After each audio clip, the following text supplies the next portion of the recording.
نحمده ونصلي على رسوله الكريم اما بعد فاعوذ بالله من الشيطان الرجيم بسم الله الرحمن الرحيم رب اشرح لي صدري ويسر لي امري واحلل عقدة من لساني يفقهوا قولي.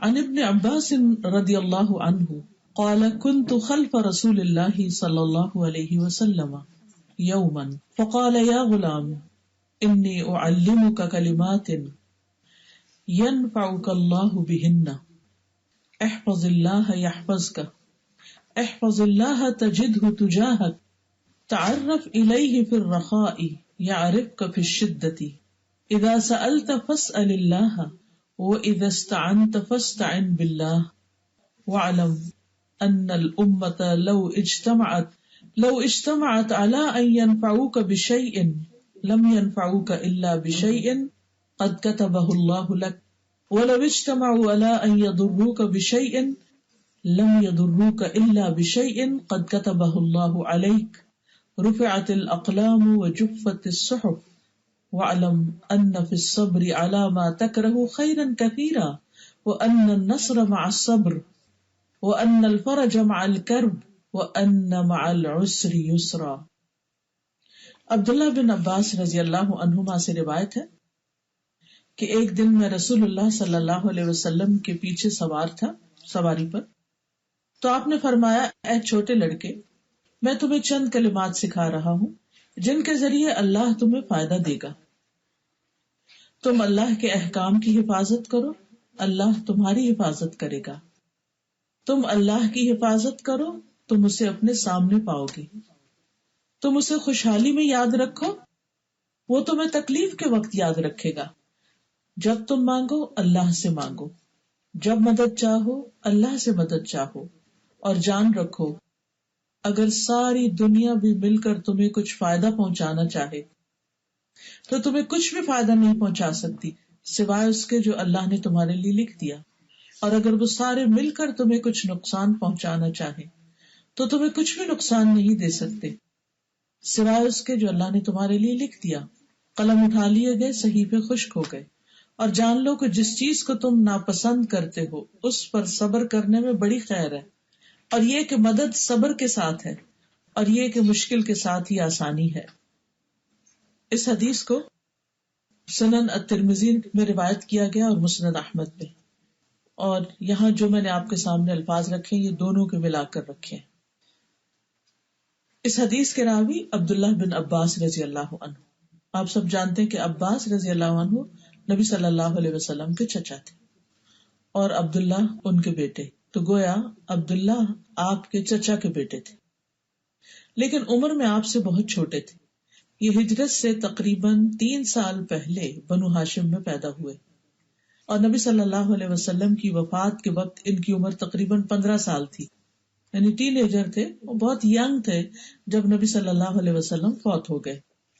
لیکن عمر کی کمی کے باوجود یہ بہت ہی عقل مند، بہت سمجھدار تھے. بہت چھوٹے تھے. ان کی خالہ حضرت میمونہ جو تھی وہ نبی صلی اللہ علیہ وسلم کی اہلیہ تھی.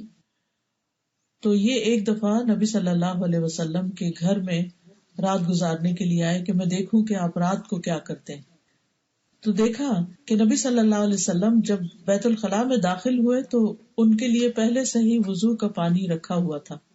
آپ نے پوچھا یہ کس نے رکھا ہے، یعنی پہلے تو ایسا نہیں ہوتا تھا. تو آپ کو بتایا گیا کہ یہ عبداللہ نے رکھا ہے. تو آپ نے ان کو دعا دی، اللہم فقہہ فی الدین، اے اللہ اسے دین کی سمجھ بوجھ عطا کر. ابن عباس کہتے ہیں کہ مجھے آپ نے 2 دفعہ یہ دعا دی ہے، اللہم فقہہ فی الدین وعلمہ التأویل، اے اللہ اسے دین کی سمجھ عطا کر اور اسے کتاب کی تفسیر سمجھا، یعنی قرآن کی تفسیر کا عالم بنا. اس سے ایک بات تو یہ پتہ چلتی ہے کہ ابن عباس بہت ہی سمجھدار بچے تھے، اور دوسری بات یہ پتہ چلتی ہے کہ نبی صلی اللہ علیہ وسلم بچوں کو بھی توجہ دیا کرتے تھے. وہ چھوٹے سے تھے، ابھی علم سیکھ ہی رہے تھے کہ آپ نے ان کے لیے بہت زبردست دعا کی کہ اللہ ان کو دین کی سمجھ دے. ایک ہوتا ہے دین کا پڑھنا اور ایک ہوتا ہے اس کو سمجھنا. ایک ہے قرآن کا حفظ کرنا اور ایک ہے اس کو سمجھنا اور سمجھ کر اس کے مطابق عمل کرنا. تب وہ کلام ہمارے حق میں حجت بنتا ہے، ورنہ وہ کلام انسان کے خلاف بھی حجت بن سکتا ہے. تو نبی صلی اللہ علیہ وسلم نے ان کو 2 بار دعا کی کہ اللہ تعالیٰ ان کو حکمت عطا کرے. اللہم علمہ الحکمت، یعنی علم، دین کی سمجھ، حکمت، ان سب چیزوں کی دعا کی. اور ہم دیکھتے ہیں کہ نبی صلی اللہ علیہ وسلم کی یہ دعا ان کے حق میں قبول ہوئی. جب یہ بڑے ہوتے ہیں تو ان کے علم کی کثرت کی بنا پر ان کو حبر الامہ کا خطاب دیا گیا کہ امت کے عالم، عالم امت. اور ان کو بحر بھی کہا جاتا تھا، یعنی سمندر. ان کے پاس سمندر کی طرح کا علم، اوشن آف نالج. اسی طرح ان کو ترجمان القرآن بھی کہا جاتا. عبداللہ بن مسعود کہتے ہیں کہ ابن عباس قرآن کے بہترین ترجمان ہیں، یعنی اس کے معنی خوب بتاتے ہیں، خوب سمجھاتے ہیں آیات کو. ابن عباس کہتے ہیں کہ حضرت عمر جب بڑے بڑے صحابہ کو بلاتے تو مجھے بھی ان کے ساتھ بلا لیا کرتے تھے اور مجھ سے فرماتے کہ جب تک یہ بڑے لوگ بات نہ کر لیں تو تم نے بات نہیں کرنی. یعنی ان کو ساتھ ادب اور مینرز بھی سکھاتے، یعنی ان کو ان کی مجلس میں بٹھاتے لیکن اس کے ساتھ یہ بتاتے کہ بیٹھنا کیسے. ہم بعض اوقات بچوں کو مسجد وغیرہ میں لے جاتے ہیں لیکن ان کو یہ نہیں بتاتے کہ یہ اللہ کا گھر ہے، اس کے آداب کیا ہیں، اس میں کیسے بیٹھنا ہے، یہاں کیا کرنا ہے کیا نہیں کرنا. بچوں کو تو کیا بتائیں گے، ہمیں خود بھی نہیں پتا ہوتا. ہم بعض اوقات وہیں کھاتے پیتے چیزیں پھینک کر چلے آتے ہیں، یا بیٹھتے ہیں تو اتنی زور زور سے ہنسنا شروع کر دیتے ہیں، دنیا کی باتیں شروع کر دیتے ہیں. تو مسجد میں اللہ سے ڈرتے ہوئے داخل ہونا چاہیے. وَمَا كَانَ لَهُمْ أَن يَدْخُلُوهَا إِلَّا خَائِفِينَ، ان کے لیے جائز نہ تھا کہ وہ مسجدوں میں جاتے مگر ڈرتے ہوئے اللہ سے کہ ہم اللہ کے گھر کے اندر جا رہے ہیں. تو ہم سب پر، بڑوں پر بھی اور چھوٹوں پر بھی مسجد کا احترام اور ادب لازم. تو ابن عباس جو تھے ان کو علم کے ساتھ ادب سیکھنے کا بھی موقع ملا. ان کی وفات 68 ہجری میں ہوئی طائف میں، اور ان کا نماز جنازہ جو تھا وہ محمد بن حنفیہ نے پڑھایا.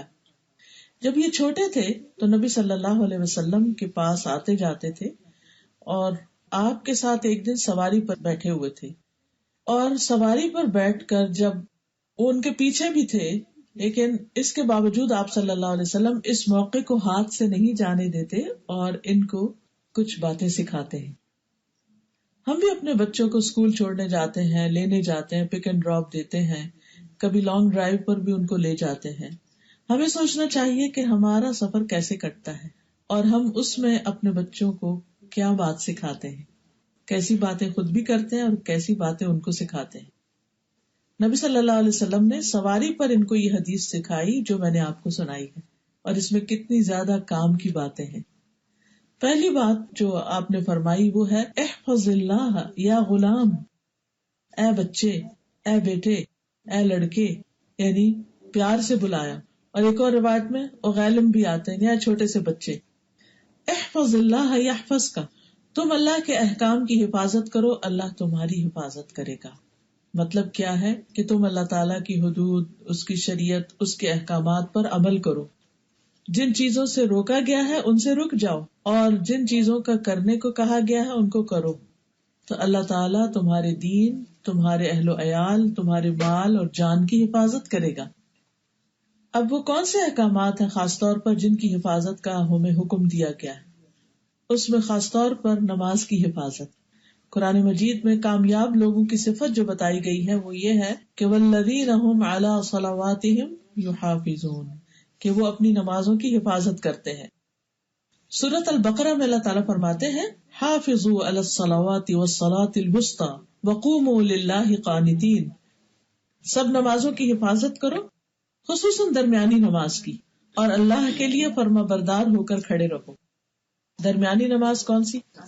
عصر کی نماز، کیونکہ اس وقت سورج غروب ہونے کے قریب ہوتا ہے نا، یعنی جلدی وہ وقت گزر جاتا ہے. اور سب لوگ، اب تو بہت لائٹس ہیں، رات بھی دن بن گئی ہیں، لیکن اس وقت لوگ جو تھے وہ دن کے آخری حصے میں اپنے کاروبار سمیٹ رہے ہوتے تھے، تو جلدی ہوتی تھی اور سب کو یہ ہوتا تھا کہ اندھیرا ہونے سے پہلے پہلے ہم کام سمیٹ لیں، یا یہ کہ اندھیرا ہونے سے پہلے پہلے گھر پہنچ جائے. اب آپ دیکھیے کہ آج بھی آپ لوگوں کو دیکھتے ہیں کہ سب سے زیادہ رش آور کون سا ہوتا ہے؟ یہ عصر کے بعد کا ہی ہوتا ہے. تو اس نماز پر توجہ کی ضرورت ہے. حدیث میں آتا ہے کہ اگر کوئی عصر کی نماز چھوڑ دیتا ہے, عصر کی نماز قضا کر دیتا ہے, تو وہ ایسا ہی ہے جیسے اس کا گھر اور گھر والے سبھی برباد ہو گئے. یعنی کوئی ایسی آفت آئی کہ اس کا گھر بھی تباہ ہو گیا اور اس کے گھر میں جو تھے وہ سب بھی ختم ہو گئے. یہ اس سے بڑا نقصان ہے کہ انسان عصر کی نماز چھوڑے. یعنی یہ بہت بڑا نقصان ہے کہ انسان کو کچھ بھی نہ بچے, نہ مال نہ جان نہ اولاد, کوئی بھی نہیں بچا. لیکن اس سے بھی بڑا نقصان ہے اس شخص کا جو عصر کی نماز چھوڑ دیتا ہے. تو کتنی زیادہ ضرورت ہے اس بات کی کہ انسان اپنے ساری پلاننگ اس طرح کرے کہ اپنے نمازوں کے اوقات کو سامنے رکھ کر باقی چیزیں پلان کرے, نہ کہ باقی چیزوں کو سامنے رکھ کے جلدی جلدی جب موقع ملے نماز پڑھ لے. تو اللہ کی حفاظت یعنی اللہ کے احکامات کی حفاظت کرو, اللہ تعالیٰ تمہاری حفاظت کرے گا, تمہارا گھر مال جان محفوظ رہے گا. اسی طرح اللہ تعالیٰ کی باقی حدود کی حفاظت بھی اس کے لیے آتا ہے, وَالْحَافِظُونَ لِحُدُودِ اللَّهِ وَبَشِّرِ الْمُؤْمِنِينَ, اور وہ اللہ کی حدود کی حفاظت کرنے والے ہیں اور مومنوں کو بشارت دے دو. ایسے لوگوں کے لیے خوشخبری ہے جو اللہ تعالیٰ کے احکامات کی حفاظت کرتے ہیں. اسی طرح فجر کی نماز پڑھنے والا جو ہے وہ اللہ کی حفاظت میں ہوتا ہے. رسول اللہ صلی اللہ علیہ وسلم نے فرمایا, جس نے صبح کی نماز پڑھی وہ اللہ کے ذمے میں ہے, یعنی اللہ کی حفاظت میں ہے. تو تم میں سے کسی سے اللہ کسی چیز کے ساتھ اپنے ذمے کا مطالبہ نہ کرے کہ اللہ اس کو پکڑے گا اور اسے جہنم کی آگ میں اوندھا کر دے گا. یعنی اگر کسی نے اللہ سبحانہ وتعالیٰ کے اس حکم کی حفاظت نہیں کی تو پھر وہ بچ نہیں سکتا کہیں. پھر اسی طرح یہ ہے کہ جو شخص اللہ کے راستے میں نکلتا ہے وہ بھی اللہ کی حفاظت میں ہوتا ہے. پھر صبر اور تقوی کے ذریعے اللہ کی حفاظت ملتی ہے. قرآن مجید میں آتا ہے سورۃ آل عمران میں, وَإِن تَصْبِرُوا وَتَتَّقُوا لَا يَضُرُّكُمْ كَيْدُهُمْ شَيْئًا إِنَّ اللَّهَ بِمَا يَعْمَلُونَ مُحِيطٌ. اگر تم صبر کرو اور تقوی اختیار کرو, ڈرتے رہو, تو ان کی خفیہ چالیں تمہیں کچھ نقصان نہیں دے گی. یعنی انسان اگر اپنے دشمنوں سے ڈرتا ہے تو پتہ نہیں میرے خلاف کیا کیا چال چلیں گے, کوئی نقصان نہیں ہوتا اگر تم صبر اور تقوی سے اللہ سے ڈر کے اپنی زندگی بسر کرتے ہو. پھر اسی طرح صبح شام کی جو دعائیں ہیں, اذکار ہیں, اگر ان کی پابندی کی جائے تو اس سے بھی انسان مختلف طرح کے شر سے محفوظ رہتا ہے. جیسے بسم اللہ الذی لا یضر مع اسمہ شیء فی الارض ولا فی السماء وہو السمیع العلیم. جو صبح شام یہ دعا 3 بار پڑھ لیتا ہے اسے کوئی اچانک مصیبت نہیں آتی, یعنی وہ اللہ کی حفاظت میں ہوتا ہے. اسی طرح جو شخص نمازوں, زکوٰۃ اور باقی چیزوں کی پابندی کرتا ہے قبر کے عذاب سے بھی محفوظ رہتا ہے. حدیث میں آتا ہے کہ میت کو جب اس کی قبر میں رکھ دیا جاتا ہے تو وہ ان کے پلٹ جانے کے وقت ان کے جوتوں کی آواز سنتا ہے. کل ہی مجھے کوئی بتا رہا تھا کہ انسان جب فوت ہوتا ہے تو مرنے کے بعد بھی اس کی جو سننے کی قوت ہوتی ہے وہ سب سے آخر میں جاتی ہے. یعنی ایون اگر روح نکل بھی جاتی ہے تو ہیئرنگ کسی نہ کسی حد تک کام کر رہی ہوتی ہے. یعنی آنکھیں تو پلٹ جاتی ہیں, اوپر ٹک ٹکی لگ جاتی ہے, انسان پیچھے دیکھنے لگتا ہے. وہ کیوں دیکھتا ہے؟ اس کے بارے میں حدیث میں آتا ہے کہ جب روح نکلتی ہے تو تبعہ البصر, انسان کی آنکھ اسے دیکھ رہی ہوتی کہ وہ جدا ہو رہی, میرے سے جا رہی ہے. یعنی روح جاتی اس مرنے والے کو اپنی دکھ رہی ہوتی ہے. تو یہ حکم ہے کہ آنکھیں بند کر دو فوراً. اور ویسے بھی اگر آپ دیکھیں اگر کسی مردے کی آنکھ بند نہ کی جائے فوراً تو پھر کیا ہوتا ہے, جسم ٹھنڈا ہو کے آنکھیں اکڑ جاتی ہیں, اور چونکہ آنکھیں پیچھے پھری بھی ہوتی ہیں موت کے وقت تو وہ اتنی خوفناک ہو جاتی ہیں کہ انسان دیکھ نہیں سکتا. ریسنٹلی کسی نے مجھے بتایا کہ کسی کی ڈیتھ ہوئی, کسی لڑکی کی, اور وہ گئی ان کو غسل دینے کے لیے. ویسے تو کسی کے مرنے کے بعد اس کی کوئی چیز نہیں بتانی, جب آپ کو تو پتہ ہی نہیں کہ کون ہے کون نہیں, تو صرف عبرت کے لیے چھوٹی سی بات کرتی ہیں. تو وہ کہنے لگی کہ ان کے مرنے کے بعد کسی نے ان کی آنکھیں نہیں بند کی, اور وہ بچی کی ڈیتھ بھی اچانک ہوئی تھی, ینگ لڑکی تھی, اور اس نے فل میک اپ بھی کیا ہوا تھا, اور مصنوعی پلکیں لگی ہوئی تھی, اور اندر لینزز تھے. اب وہ کہتی ہے کہ میں نے کس مشکل سے وہ پلکیں اتاری, یعنی گلو لگی ہوئی تھی تو اتر نہیں رہی تھی, اور پھر آنکھوں میں جو لینز تھے وہ تو نکلے ہی نہیں, تو آنکھیں ہم بند ہی نہیں کر سکے. کہتی ہے کہ زندگی میں میں نے بے شمار غسل دیے لیکن یہ غسل دینا میت کو اتنا میرے لیے مشکل تھا کہ میں رات سو نہیں پا رہی تھی آ کے، یعنی اتنا مجھے ڈر اور خوف لگا، کیونکہ وہ آنکھوں میں ایک طرح کی وحشت سی تھی، اللہ عالم، میں نے خود تو نہیں دیکھا، انہوں نے مجھے بتایا. تو انسان کو نہیں پتا کہ انسان کی موت کب آ جائے.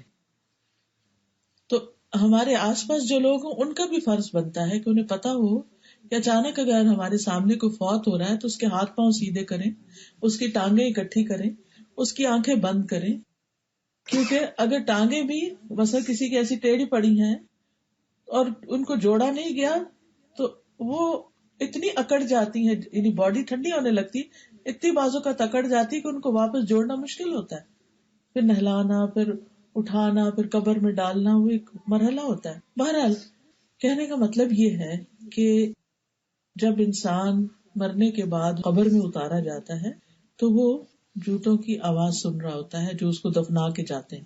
اگر وہ مومن ہوتا ہے تو نماز اس کے سرانے کی طرف آ جاتی ہے، روزہ دائیں طرف آ جاتا ہے، زکوٰۃ بائیں طرف آ جاتی ہے، اور دیگر نیک کام، صدقہ، نفل، نیکی، لوگوں سے بھلائی، اس کے دونوں پاؤں کے پاس باقی چھوٹی چھوٹی چھوٹی ساری نیکیاں آ جاتی.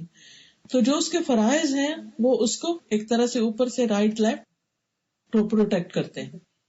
حدیث میں آتا تو اس کے سر کے پاس سے سرہانے کی طرف سے اگر کوئی چیز آتی ہے تو نماز کہتی ہے میرے طرف سے آنے کا رستہ نہیں، تو وہ چیز دائیں طرف سے آنے کی کوشش کرتی ہے. تو روزہ کہتا ہے میری طرف سے بھی آنے کا رستہ نہیں، تو وہ بائیں طرف سے آنا چاہتی. تو زکوٰۃ کہتی ہے میری طرف سے بھی آنے کا رستہ نہیں، پھر وہ دونوں پاؤں کی طرف سے آنے کی کوشش کرتی ہے چیز. تو نیک اعمال اور صدقہ خیرات اور نیکی اور لوگوں سے اچھا سلوک، وہ کہتے ہیں میری طرف سے بھی آنے کا رستہ نہیں. طبرانی کی روایت میں آتا ہے کہ آدمی کے پاس اس کی قبر میں آیا جاتا ہے، پس جب اس کے سرہانے کی جانب سے آیا جاتا ہے تو قرآن کی تلاوت اسے دھکیل دیتی، کیونکہ قرآن جتنا یاد ہوتا ہے انسان نمازوں میں پڑھتا ہے تو وہ اس کو دھکیل دیتی ہے. جب دونوں طرف سے ہاتھوں کی طرف سے کوئی چیز آتی ہے تو صدقہ دھکیل دیتا ہے، کیونکہ انسان اپنے ہاتھوں سے دیتا ہے، اور جب پاؤں کی طرف سے آتی ہے تو اس کا مسجد کی طرف جانا اس کو دور کر دیتا ہے. تو مطلب یہ ہے کہ مختلف نیکیاں جو مختلف لوگوں کی ہوتی ہیں قبر میں بھی ان کی حفاظت کرتی ہیں. نیکی دنیا میں بھی حفاظت کا ذریعہ ہے، نیکی مرنے کے بعد بھی انسان کی حفاظت کا ذریعہ ہے. اسی طرح انسان جو اپنی زبان کی حفاظت کرتا ہے، اپنی نگاہوں کی حفاظت کرتا ہے، تو وہ بھی اللہ تعالیٰ کے عذاب سے بچتا ہے. نبی صلی اللہ علیہ وسلم نے فرمایا 3 طرح کی آنکھیں قیامت کے دن جہنم کی آگ کو نہ دیکھ سکیں گی. یہ جہنم کا منظر ہی بڑا خوفناک ہے. وہ آنکھ جو اللہ کے ڈر سے رو پڑی، وہ آنکھ جس نے اللہ کی راہ میں پہرا دیا، وہ آنکھ جو حرام کردہ چیزوں سے جھک گئی، کوئی حرام چیز نظر آئی تو اس نے اپنی آنکھ جھکا لی، پھیر دی. فحش سین اور بے حیائی کی چیزیں، ننگی تصویریں اور ننگے لوگ، اگر کوئی چیز سامنے آ گئی تو اس نے اپنی نگاہ پھیر لی، حرام چیزوں کی طرف نہیں دیکھا. تو نبی صلی اللہ علیہ وسلم نے بچپن میں ہی اپنے اس بچے کو جو کزن تھے آپ کے، کیا سکھایا کہ تم اللہ کے احکام کی حفاظت کرو، اللہ تمہاری حفاظت کرے گا. تو ہمیں بھی اپنے چھوٹے بچوں کو یہ بات بتانی چاہیے کہ بچوں تم اللہ تعالیٰ کے احکامات مانو گے تو اللہ تعالیٰ تمہیں پروٹیکٹ کرے گا. کیونکہ آپ نے دیکھا کہ بچوں میں خوف ہوتے ہیں طرح طرح کے، کوئی چیز دیکھ لیتے ہیں وہ ڈرنے لگ جاتے ہیں. تو اس ڈر سے ان کو کیسے نکالا جائے؟ ان کو بتایا جائے کہ جب آپ اللہ کا نام لیں گے اللہ آپ کے ساتھ ہے، آپ کو ڈرنے کی ضرورت نہیں، کوئی چیز آپ کو نہیں نقصان دے گی. اسی طرح فرمایا احفظ اللہ تجدہ تجاہک، اللہ کے احکام کی حفاظت کرو تم اسے اپنے سامنے پاؤ گے، یعنی اللہ تعالیٰ تمہارے ساتھ ہے. حدیث میں آتا ہے ابن آدم میری طرف کھڑا ہو میں تیری طرف چل کے آؤں گا، تو میری طرف چل کر آ میں تیری طرف دوڑ کر آؤں گا. انسان اللہ کی طرف جائے تو صحیح، اللہ سبحانہ وتعالیٰ اس کی مدد کے لیے آتا ہے. ایک اور حدیث میں آتا ہے اگر بندہ مجھ سے ایک بالش یعنی ایک ہاتھ قریب ہوتا ہے تو میں 1 گز اس کے قریب ہوتا ہوں، اگر گز آتا ہے قریب میں نے تو دونوں ہاتھ کے پھیلاؤ کے برابر اس کے قریب ہو جاتا ہوں. اگر وہ چل کے آتا ہے تو میں اس کی طرف دوڑ کر آتا ہوں. کہنے کا مطلب یہ ہے کہ جو اللہ سے مانگتا ہے یا اللہ کی طرف توجہ کرتا ہے اللہ سبحانہ تعالیٰ اس کی مدد فرماتا ہے. تیسری بات جو انہوں نے سکھائی وہ یہ تھی تعرف الیہ فی الرخاء یعرفک فی الشدۃ، تم اسے خوشحالی میں یاد رکھو وہ تکلیف کے وقت تمہیں یاد رکھے گا. یعنی جب تمہارے اوپر اچھے دن ہیں تو بھی اللہ کی عبادت کرو، ذکر کرو، دعا کرو. تو جب برے دن آئیں گے تو اللہ تعالیٰ تمہاری تکلیف کو کاٹ دے گا. یعنی ہم عام طور پر اللہ کی طرف کب رجوع کرتے ہیں؟ جب ہماری زندگی میں کوئی مشکل ہوتی ہے. جب اچھے دن ہوتے ہیں تو ہم بھول جاتے ہیں اور اپنی دنیا کی دوڑ میں لگ جاتے ہیں. لیکن جو لوگ اچھے دنوں میں دعائیں مانگتے ہیں، اپنے فرائض ادا کرتے ہیں، تو جب تکلیف آتی ہے تو ان کی دعائیں سنی جاتی ہیں. چوتھی چیز جو سکھائی وہ کیا تھی؟ اذا سألت فاسأل اللہ. جب تم سوال کرو، مانگو تو اللہ سے مانگو. یعنی لوگوں سے نہیں مانگو، اللہ سے مانگو. اور اللہ سے مانگنا کیا کہلاتا ہے؟ دعا. وقال ربکم ادعونی استجب لکم. تمہارا رب کہتا ہے کہ مجھ سے دعا مانگو، میں تمہاری دعا قبول کروں گا. تو انسان کو ہمیشہ اللہ سے دعا کرتے رہنا چاہیے. دعا نہ کرنا تکبر ہے، اور اللہ تعالیٰ تکبر کرنے والوں کو پسند نہیں کرتا. حدیث میں آتا ہے، سنن الترمذی کی روایت ہے، رسول اللہ صلی اللہ علیہ وسلم نے فرمایا، جو اللہ سے نہیں مانگتا اللہ اس سے ناراض ہو جاتا ہے. تو اللہ تعالیٰ سے مانگتے رہنا چاہیے ہر معاملے میں. صحابہ کا طریقہ یہ تھا کہ جوتے کا تسمہ بھی ٹوٹتا تو اللہ سے مانگتے تھے. تو اللہ سبحانہ تعالیٰ سے انسان دل ہی دل میں اس کو پکارتا رہے، سوال کرتا رہے، دعا مانگتا رہے. کسی بھی چیز کی زندگی میں کمی ہو، کوئی بھی دکھ ہو، کوئی بھی پریشانی ہو، کچھ بھی مسئلہ ہو، دل دل میں اللہ سے دعا کرے، اور جو مانگتا ہے اللہ اس کو ضرور دیتا ہے. رسول اللہ صلی اللہ علیہ وسلم نے فرمایا، مسند احمد کی روایت ہے، جو مسلمان اپنا چہرہ اللہ کے سامنے گاڑ کر کسی چیز کا سوال کرتا ہے وہ اسے ضرور عطا کرے. گاڑ کر کا مطلب کیا؟ پوری توجہ سے جو مانگتا ہے، کیونکہ دوسری حدیث کے مطابق اللہ غافل دل کی دعا نہیں سنتا. لیکن جو توجہ سے مانگتا ہے اللہ تعالیٰ اسے ضرور دیتا ہے، خواہ جلدی عطا کرے یا دیر سے کرے. بعض دعائیں تو فوراً قبول ہوتی ہیں، اور بعض دعائیں اپنے وقت پر جب اللہ کو پسند ہو وہ قبول ہو جاتی. لیکن ایسا نہیں ہوتا کہ اللہ تعالیٰ دعا قبول نہ فرمائے.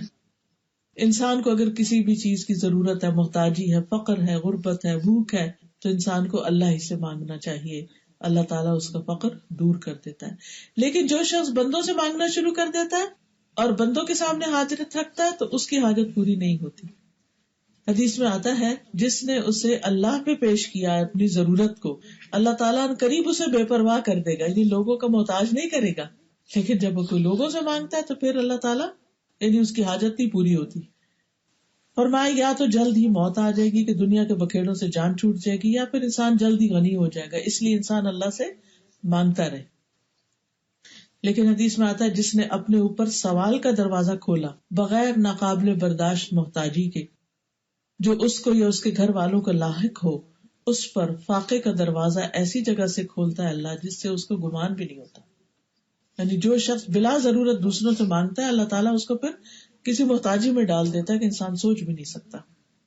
رسول اللہ صلی اللہ علیہ وسلم نے فرمایا، اگر سوال کرنے والا اس خرابی کو جان لے جو سوال کرنے میں یعنی لوگوں سے مانگنے میں ہے تو کبھی سوال نہ کرے. یعنی سوال کرنے سے انسان کو کیا کیا نقصان ہوتا ہے. اگر انسان کو سمجھ آ جائے تو انسان لوگوں سے نہ مانگے. اور ویسے بھی یہ کہ قیامت کے دن ایسا شخص جو لوگوں سے مانگتا رہتا ہے، اس کی عادت ہیبیچول ہے، قیامت کے دن اس حال میں آئے گا کہ اس کے چہرے پہ گوشت کا ٹکڑا تک نہیں ہوگا، بالکل ایسے ڈراؤنی شکل ہوگی اس کی. کیونکہ سوال جو ہے نا وہ انسان کی عزت کے خلاف ہوتا ہے، یعنی اس کی آبرو جاتی ہے. تو قیامت کے دن اس کے جو چہرے کے اوپر سے وہ چلا جائے گا نا اسکن، تو یہ بھی اس کے آبرو جانے کی، عزت جانے کی علامت ہوگی. نبی صلی اللہ علیہ وسلم نے فرمایا، صحیح بخاری کی روایت ہے، تم میں سے کوئی بھی اگر ضرورت مند ہو تو اپنی رسی لے کر آئے، لکڑیوں کا گٹھا باندھ کر اپنی پیٹھ پر رکھ کر لائے اور اسے بیچے. اس طرح اللہ تعالیٰ اس کی عزت کو محفوظ رکھے. تو یہ اس سے اچھا ہے کہ وہ لوگوں سے سوال کرتا پھرے، پھر وہ اسے دے یا نہ دے. نبی صلی اللہ علیہ وسلم نے فرمایا، لوگوں سے بے نیاز ہو جاؤ اگرچہ مسواک کی لکڑی کیوں نہ ہو. یعنی لوگوں سے توقع نہ رکھو، لوگوں سے لالچ نہ رکھو، بلکہ اپنی کوشش کر کے، محنت کر کے اپنی ضروریات پوری کرو. نبی صلی اللہ علیہ وسلم نے فرمایا، کون ہے جو مجھے ضمانت دے کہ وہ لوگوں سے کچھ نہیں مانگے گا، میں اس کے لیے جنت کی ضمانت دوں گا. تو سیدنا صوبان کہتے ہیں، یعنی جن کو آپ نے یہ حدیث سنائی کہ اس کے بعد وہ کسی سے کچھ نہیں مانگتے تھے. تو اذا سألت فاسأل اللہ کا یہ معنی ہے دیگر احادیث کی روشنی میں. پانچویں چیز جو آپ نے سکھائی. اب آپ دیکھیے کہ بچوں کو اگر آپ یہ باتیں سکھاتے ہیں تو کتنی جلدی میچور ہو جائیں گے, کتنے سمجھدار ہو جائیں گے. کیونکہ چھوٹے بچے ہوتے ہیں نا, وہ جہاں کہیں جاتے ہیں ان کو کچھ پسند آ جاتا ہے, خالہ کے گھر گئے, ماموں کے گھر گئے, بچوں دوسروں کے کھلونے دیکھے, وہ اس کے پیچھے لگ جاتے ہیں, یہ ہم نے لینا, ساتھ لے کے چلنے لگتے ہیں. تو یہ بات ہے اگر آپ پہلے سے ان کو سمجھا کے لے جائیں گے تو انشاءاللہ آپ دیکھیں گے کہ وہ پھر اس وقت وہاں جا کر آپ کو تنگ نہیں کریں گے. پانچویں چیز, وَإِذَا اسْتَعَنْتَ فَاسْتَعِنْ بِاللَّهِ, جب مدد چاہو اللہ سے مدد چاہو. جیسے ہم ہر نماز میں کیا کہتے ہیں, إِيَّاكَ نَعْبُدُ وَإِيَّاكَ نَسْتَعِينُ, ہم صرف تیری ہی عبادت کرتے ہیں اور صرف تجھ سے مدد چاہتے ہیں. مدد انسان کب مانگتا ہے؟ جب وہ کسی مشکل میں گھرا ہوا ہوتا ہے, پریشان ہوتا ہے. رسول اللہ صلی اللہ علیہ وسلم نے فرمایا, ایسی چیز کی حرص رکھو جو تمہارے لیے نفع مند ہو, اور اللہ سے مدد طلب کرتے رہو اور اس سے عاجز مت ہو. یعنی کبھی بھی اللہ سے مانگنے سے مت تھکو. جہاں خیال آئے, بندوں کی طرف دھیان جائے, فوراً اللہ کی طرف پھیر لو. اب آپ دیکھیے کہ کس طرح اللہ سبحانہ و تعالیٰ نے ہمیں مایوس ہونے سے بچایا ہے. انسان کی زندگی میں مایوسی کب آتی ہے؟ جب وہ اپنے جیسے انسانوں سے توقعات رکھتا ہے, ایکسپیکٹیشنز ہوتی ہیں اس کی, اور وہ بیچارے پوری نہیں کر پاتے, پھر انسان پریشان ہوتا ہے, ناراضگیاں ہوتی ہیں, شکوے شکایتیں ہوتی ہیں, اس نے میرے لیے یہ نہیں کیا, اس نے میرے لیے یہ نہیں کیا. جہاں مشکل آ رہی ہے اللہ سے مانگنا شروع کریں تو اللہ اس کے دل میں ڈالے گا اور آپ کا مسئلہ حل ہو جائے گا. اور ضروری نہیں کہ اللہ تعالیٰ اسی سے آپ کو مسئلہ حل کروائے جس کے اوپر آپ توقع رکھیں, وہ اپنے غیب کے خزانوں سے کسی اور کو بھیج دے گا آپ کی مدد کے لیے. تو پھر آپ لوگوں کے محتاج نہیں رہیں گے. آپ کو مسئلے کا حل چاہیے نا, اس سے کیا فرق پڑتا ہے وہ کس طرح حل ہو, اس کو اللہ پہ چھوڑ دے, وہ مدد کرے گا آپ کی ضرور. مطلب یہ ہے کہ تم سارے کی ساری توقع اور توکل بس اللہ پہ رکھو, وہ کام بنائے گا. اور یہ بچپن سے سکھانے کی چیز ہے. بچوں کو چوٹ لگ جائے, بچوں کو کوئی چیز ضرورت ہو تو انہیں سکھایا جائے کہ کس طرح وہ اللہ کی طرف توجہ کرے, اللہ سے مانگے. مثلا موسیٰ علیہ السلام نے اپنی قوم کو کہا, استعینوا باللہ واصبروا, لوگوں اللہ سے مدد مانگو اور صبر کرو. یعنی تم پر فرعون نے جو ظلم و ستم ڈھا رکھا ہے, اس کا مقابلہ تم نہیں کر سکتے, اللہ ہی کرے گا, اس سے مدد مانگو. اور کس طرح اللہ نے مدد کی, پھر وہ چیز جو امپاسبل لگتی تھی اللہ نے اس کو پاسبل کر دیا. چھٹی چیز جو انہوں نے سکھائی وہ کیا ہے؟ فرمایا, وَعْلَمْ أَنَّ الْأُمَّةَ لَوْ اجْتَمَعَتْ, جان لو کہ اگر ساری دنیا بھی مل کر تمہیں کچھ نفع پہنچانا چاہے, کوئی فائدہ نہیں دے سکتا سوائے اس کے جو اللہ نے تمہارے لیے لکھ دیا. اگر سارے مل کر تمہیں کچھ نقصان دینا چاہے تو نقصان نہیں دے سکتے سوائے اس کے جو اللہ نے تمہارے لیے لکھ دیا. قلم اٹھا لیے گئے, صحیح پہ خشک ہو گئے. تو انسان کو یہ بات یاد رکھنی چاہیے, اس پر پورا ایمان اس کا ہونا چاہیے کہ ہر طرح کا نفع اور نقصان صرف اللہ کے ہاتھ میں ہے.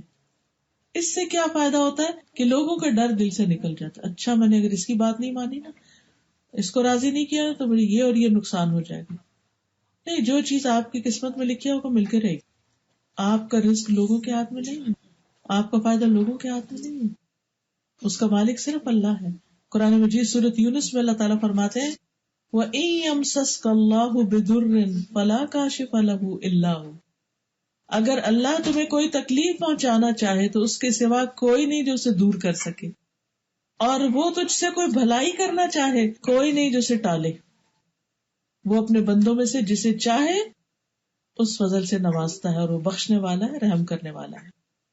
سورۃ فاطر میں بھی فرمایا, ما یفتح اللہ للناس من رحمت فلا ممسک لها وما یمسک فلا مرسل له من بعدہ. اللہ اگر لوگوں کے لیے اپنی رحمت کا دروازہ کھول دے تو اسے کوئی بند کرنے والا نہیں, اور جسے وہ بند کر دے اس سے اس کے بعد کوئی کھولنے والا نہیں. تو اگر اللہ کی طرف سے خیر لکھی ہے نا تو پہنچ کے رہے گی. لوگ کیا کریں گے؟ کچھ نہیں کر سکتے. اور اگر اللہ کو منظور نہیں تو پھر لوگ مل کے بھی تمہاری مصیبت نہیں ٹال سکتے, اور جس سے اللہ روک دے اسے کوئی اور نہیں دے سکتا. اسی لیے ہم ہر نماز کے بعد جو دعا مانگتے ہیں اور ہمیں دعا سکھائی گئی وہ کیا ہے؟ اللہم لا مانع لما اعطیت ولا معطی لما منعت ولا ينفع ذا الجد منک الجد. اے اللہ جسے تو دے اس سے کوئی روکنے والا نہیں اور جسے تو نہ دے اسے کوئی دینے والا نہیں، اور کسی مالدار کو اس کی مال و دولت تیری بارگاہ میں کوئی فائدہ نہیں دے سکتی. یعنی دنیا میں کسی کے پاس کتنا بھی مال ہو وہ اس کو اللہ کے عذاب سے بچا نہیں سکتا. قارون کے پاس کیا کچھ کم خزانے تھے؟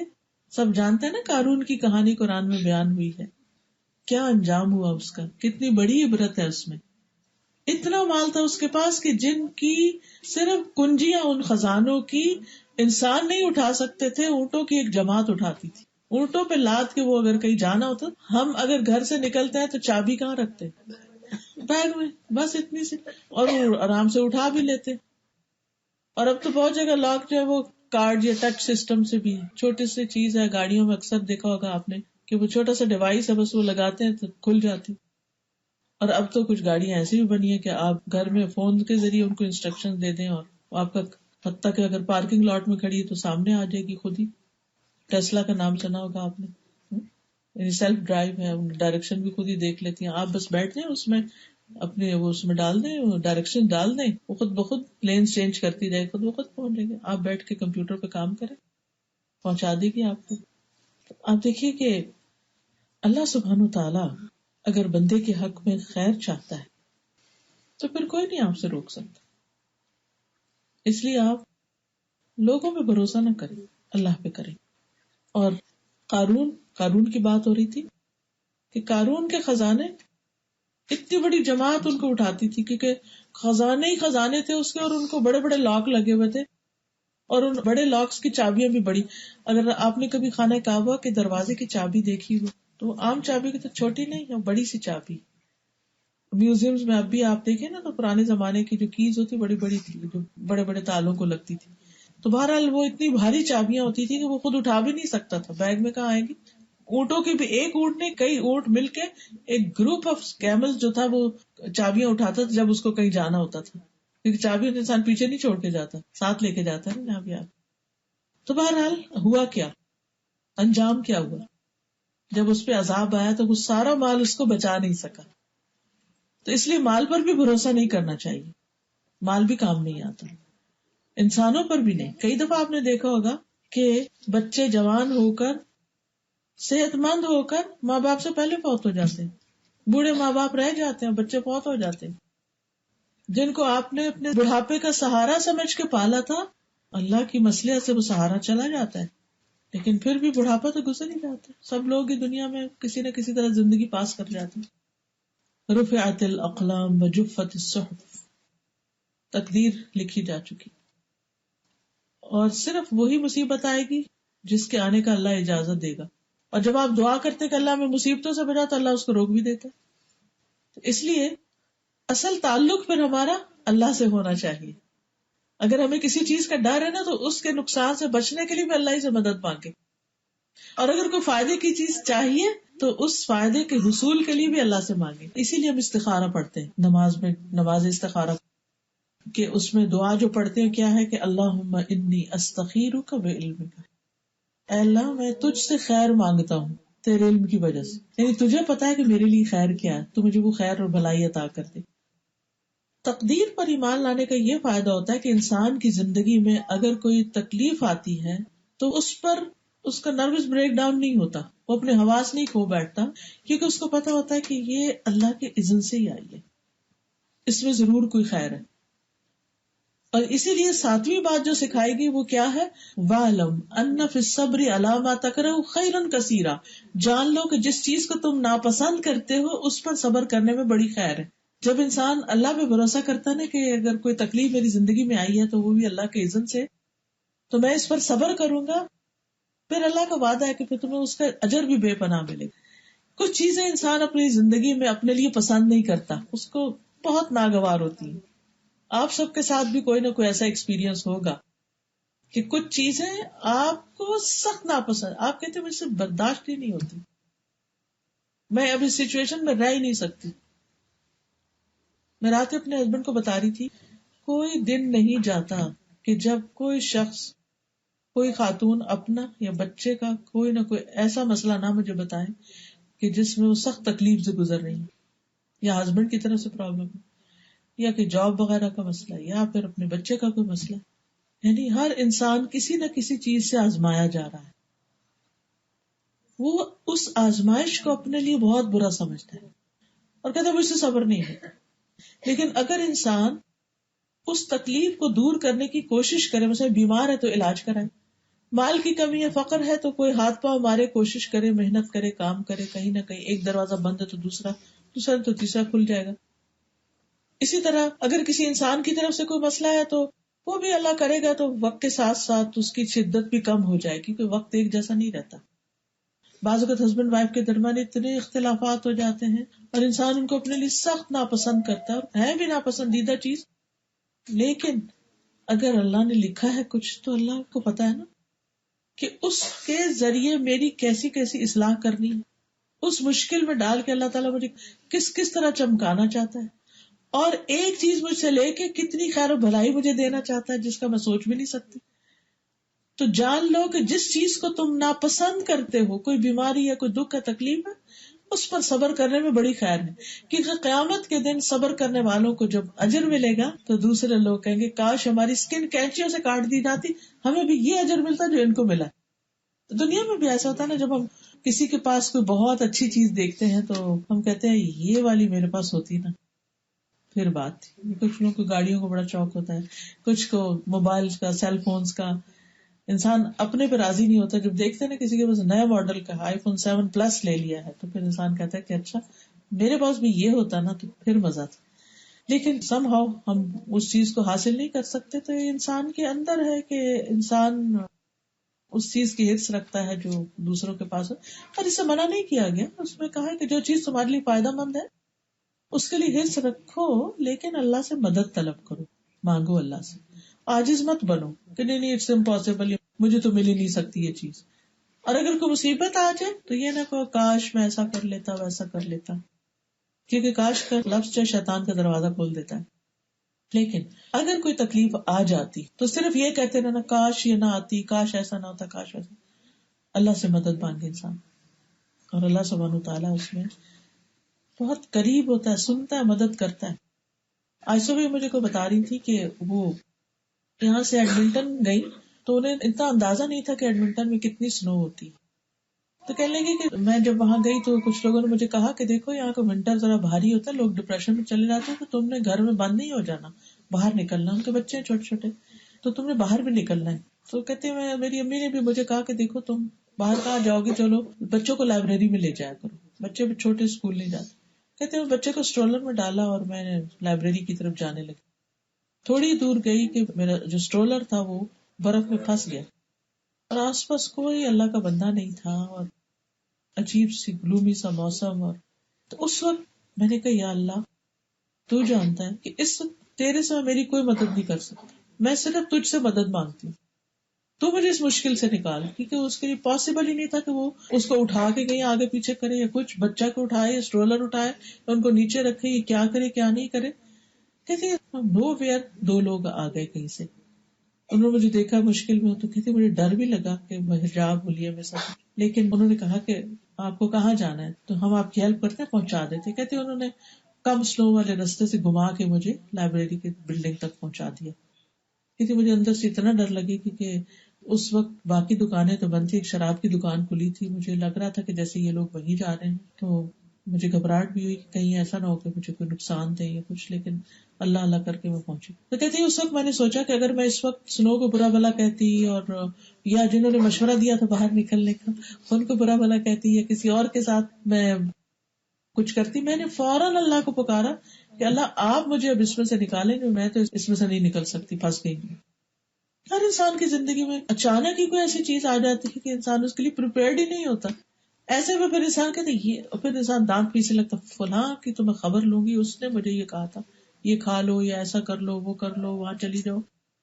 نہیں، لوگوں پر غصہ نہیں کریں، اب جو ہونا تھا ہو گیا، اللہ کو پکارے، اللہ سے مدد مانگے، اذا استعنت فاستعن باللہ، اور صبر سے کام لے، زبان کو روک لے، کہ انسان فوراً بدگمان ہو جاتا ہے فوراً برا بھلا بولنا شروع کر دیتا ہے اور غیبت کر کے اپنے نیکیاں بھی ضائع کر دیتا ہے اور اس تکلیف پر صبر نہ کر کے مصیبت میں پھنس جاتا ہے. تو ایسے میں انسان جب صبر کرتا ہے تو اس پر اجر ملتا ہے. رسول اللہ صلی اللہ علیہ وسلم نے فرمایا جو کوئی صبر کرے گا اللہ اسے صابر بنا دے گا. وہ کہتے ہیں نا مجھ سے صبر نہیں ہوتا، نہیں، جو صبر کرے گا اللہ اس کو صبر دے گا. جب تک کرنا چاہے گا اللہ اس کو صبر دے گا. اور اللہ نے کسی کو صبر سے بڑھ کر وسعت والی نعمت عطا نہیں کی. صبر نعمت، جی نعمت، کہ انسان تکلیف میں اپنے آپ کو سنبھالے اللہ کو پکار کر اللہ کی مدد کے ساتھ. نبی صلی اللہ علیہ وسلم نے فرمایا وہ مومن جو لوگوں سے ملتا جلتا ہے اور ان کی طرف سے آنے والی تکالیف پر صبر کرتا ہے اس مومن سے اجر و ثواب میں کہیں زیادہ ہے جو لوگوں سے میل جول نہیں رکھتا اور نہ ہی ان کی طرف سے آنے والی تکلیفوں پر صبر کرتا ہے. یعنی یہ اس مومن کے بارے میں ہے جو گھل مل کے نہیں رہتا. اور گھل مل کے رہنے میں کیا ہوتا ہے، اس کی بات سنی تو دل پہ لگ گئی، اس نے کچھ کہہ دیا وہ مائنڈ کر گیا، کوئی غیبت سنا دی کسی کو، تو انسان کی طبیعت خراب ہونے لگتی ہے بعض اوقات میل ملاقات سے. لیکن مجبوراً پھر انسان اکیلا بھی تو نہیں رہ سکتا، آپ کو نکلنا ہی ہوتا ہے لوگوں. تو لوگوں کی تکلیفیں برداشت کرنا اجر و ثواب کا باعث ہے بنسبت اس کے انسان آئسولیٹ ہو جائے، صرف اپنی دنیا میں گم ہو جائے. آپ دیکھیے ڈپریشن کب ہوتا ہے، جب انسان لوگوں سے میل جول چھوڑ دیتا ہے، کسی سے ملتا جلتا نہیں، بات نہیں کرتا، کسی کو اپنا دکھ نہیں سناتا، کسی کا دکھ سنتا نہیں، کسی کے کام نہیں آتا، نہ کوئی اس کے کام آتا ہے. لیکن نا گھر والے بھی، آس پاس کے دوست بھی تنگ آ جائے تو اس کو کہتے ہیں اس کو تو اس کے حال پہ چھوڑ دو، کسی دن وہ بات ہی نہیں کرتا. تو ایسے میں پھر مسائل حل تو نہیں ہوتے. انسان نکلے، تکلیف تھوڑی برداشت کر لے. بعض اوقات ایسا بھی ہوتا ہے انسان جب ایک تکلیف برداشت کرتے کرتے تھک جاتا ہے تو انسان کہتا ہے کہ بس میں اب کوئٹ کر رہا ہوں، میں گھر سے نکل رہا ہوں، میں الگ ہو رہا ہوں. انسان سوچے کہ الگ ہونے کے بعد جو حالات ہیں کیا وہ آسان ہے؟ کل ایک خاتون نے اپنی ایک بچی کا مسئلہ بتایا. میں یہ واقعات اس لیے بتا دی تھی کیونکہ آپ کو تو نہیں پتا کہ وہ دنیا کے کس کونے سے کس نے مجھے کس کام کے لیے کانٹیکٹ کیا اور مسئلہ کیا تھا. لیکن ان واقعات میں ایک سبق ہوتا ہے، اس لیے یہ واقعات بیان کرنے پڑتے ہیں. قرآن مجید میں اللہ تعالیٰ فرماتے ہیں فَقْصُصِ الْقَصَصَ لَعَلَّهُمْ يَتَفَكَّرُونَ، ان کے سامنے قصے بیان کیجیے تاکہ یہ لوگ غور و فکر کریں. ہماری ایک جاننے والی تھی تو انہوں نے کچھ سال پہلے شادی کی. شادی ان کی ذرا لیٹ عمر میں ہوئی، تقریباً 40 کے قریب تھی وہ. بہرحال شادی ان کی دوسری جگہ پر تھی، یعنی اس شخص کی پہلی بیوی فوت ہو چکی تھی تو انہوں نے شادی کی.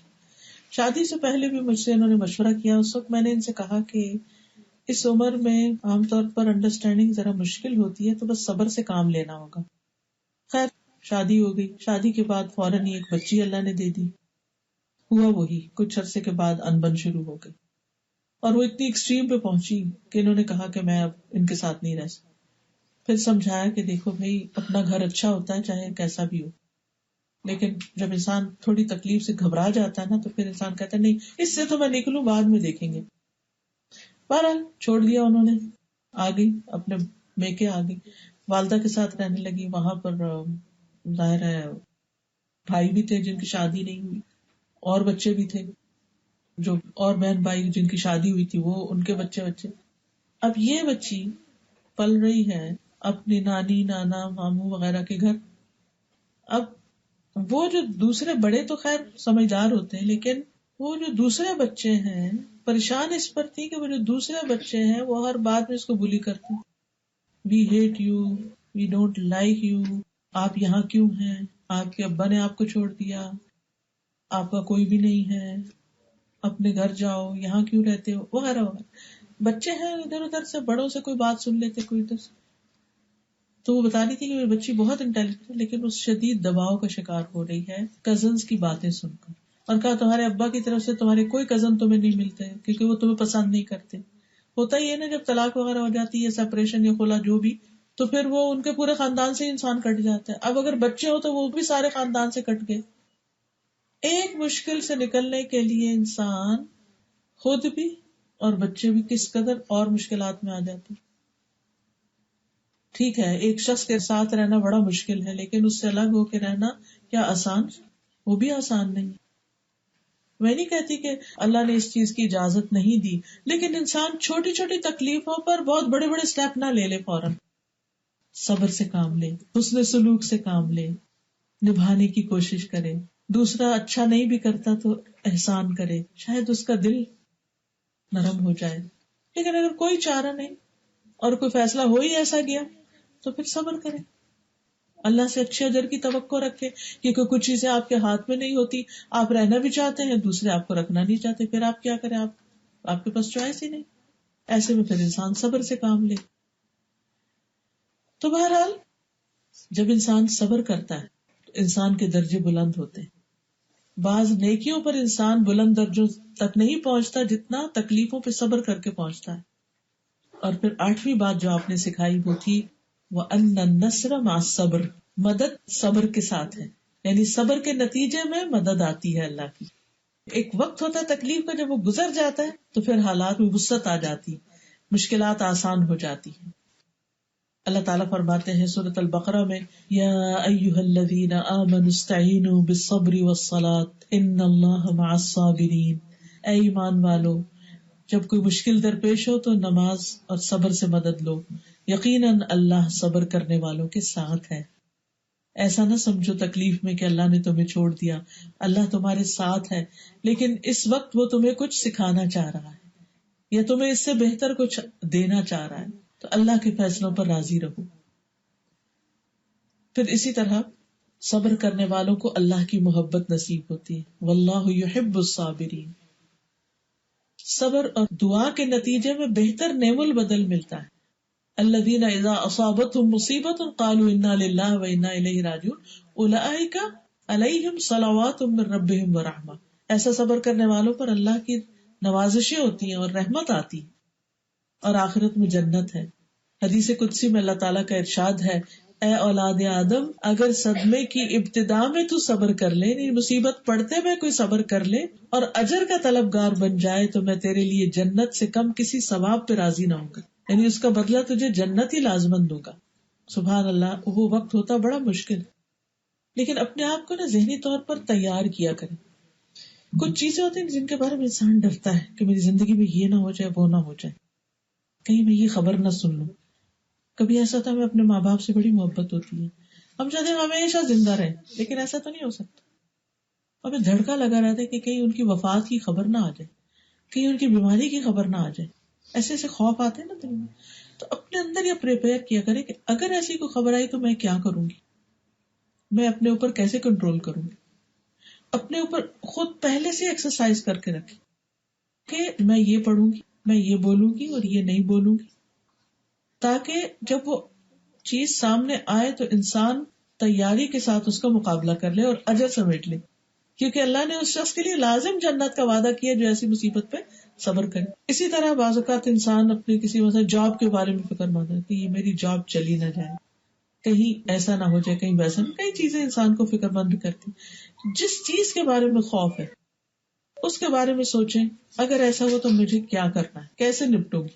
میں اللہ سے مدد مانگوں گی، میں انا للہ پڑھوں، میں چیخوں چلاؤں گی نہیں، میں اللہ سے ناراض نہیں ہوں، میں بندوں سے ناراض نہیں. بعض اوقات ہمیں اپنے بچوں کے بارے میں خوف ہوتا ہے.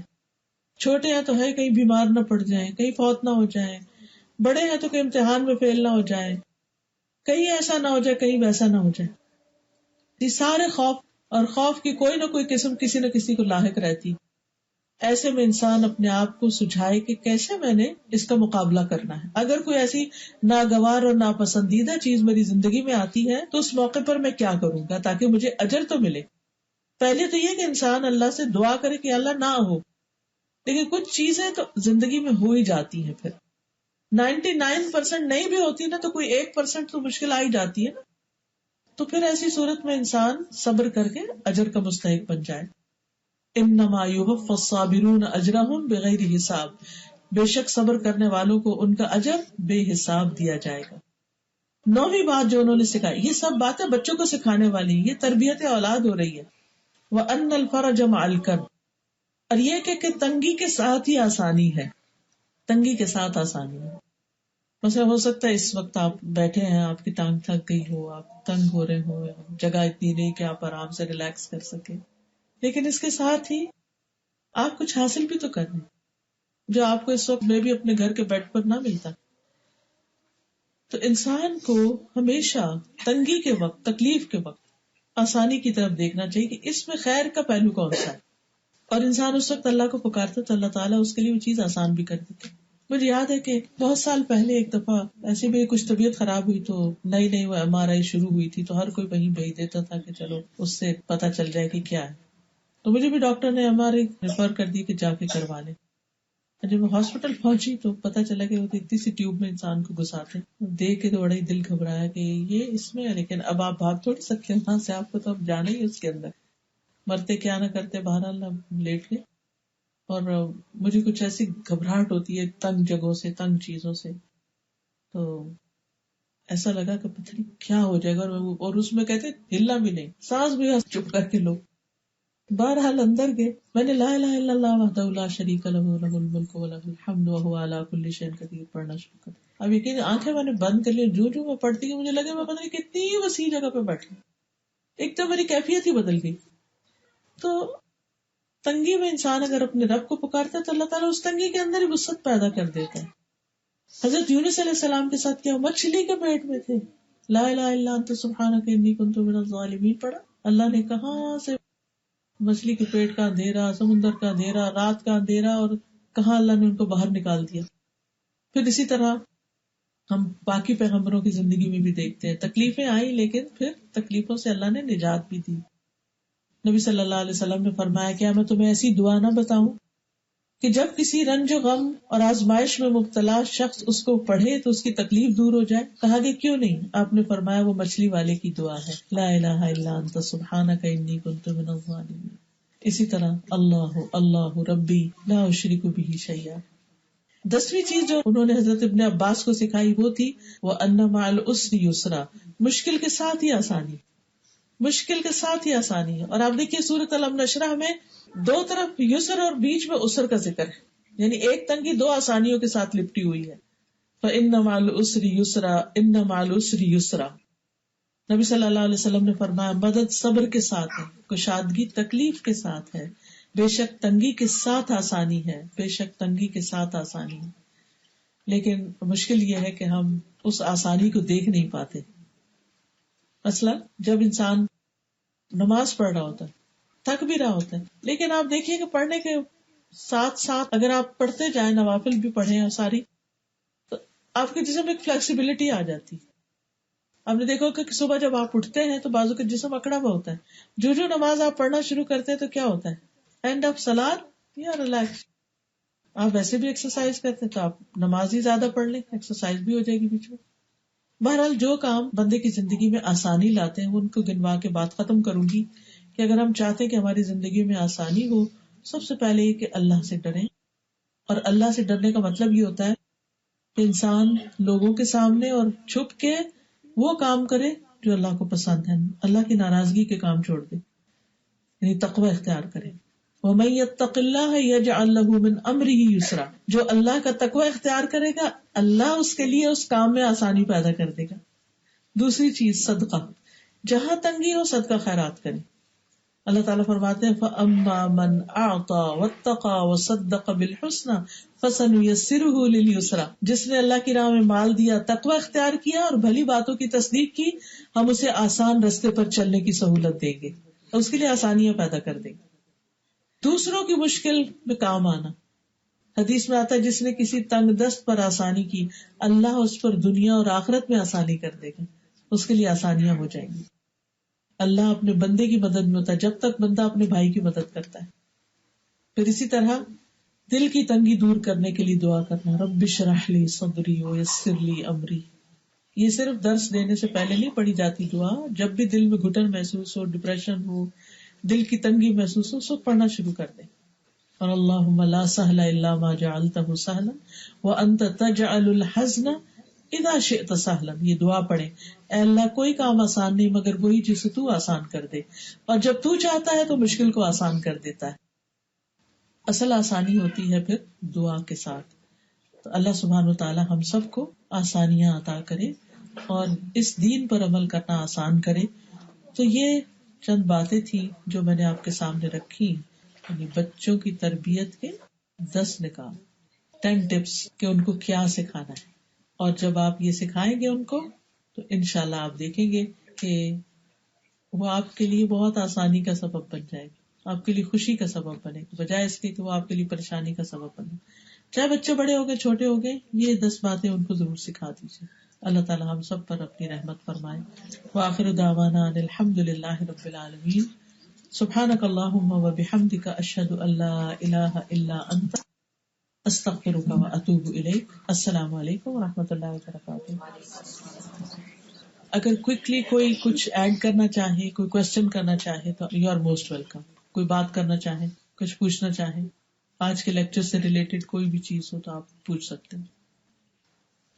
جی استاذہ، میں یہ پوچھنا چاہ رہی ہوں کہ اگر بچے کافی بڑے ہو گئے ہاں جی، اور ہمیں اب لگ رہا ہے کہ اٹس ٹو لیٹ، لائک اب ہم چاہتے تو ہیں لیکن ایفرٹ زیادہ چاہیے، آئی نو، لیکن کس طرح دعا، جیسے دعا کر کے ہم کریں سب کا دیکھیں، بچوں کے لیے کس طرح کے ہم سیٹ کریں کہ وہ ہماری بات سے آفینڈ نہ ہو. لائک وہ کہتے ہیں کہ اب آپ نے پڑھنا شروع کیا تو آپ نے بھی تو بہت کچھ کیا ہوگا. جی، اس میں یہ ہے کہ بچے کو سمجھنے کی ضرورت ہے. بچہ کیا چاہتا ہے، کن چیزوں سے بات سمجھتا ہے، کیا نہیں سمجھتا، کیونکہ بچے کے ساتھ ہماری ایک زندگی گزری ہوتی ہے، ہمیں پتہ چل جاتا ہے. جب ہمیں پتہ چل جاتا ہے کہ اس بات سے بچے کو بہت چڑھتا ہے بچہ اور بچہ سننا نہیں چاہتا، تو پھر اس طریقے کو چھوڑ دے. نرمی جو ہے وہ ہمیشہ کام کرتی ہے، لیکن بعض اوقات ہم جلد بازی میں سختی بھی کر جاتے ہیں کہ ہم جلدی نتائج چاہتے ہیں. سب سے پہلی بات یہ کہ مایوس کبھی نہیں ہونا کہ یہ بڑے ہو گئے، ہاتھ سے نکل گیا، آپ یہ تو ہوپلیس کیس ہے، ان کو چھوڑ ہی دو. نہیں، چھوڑنا نہیں. دعا کہ اللہ ان کا دل بدل دے.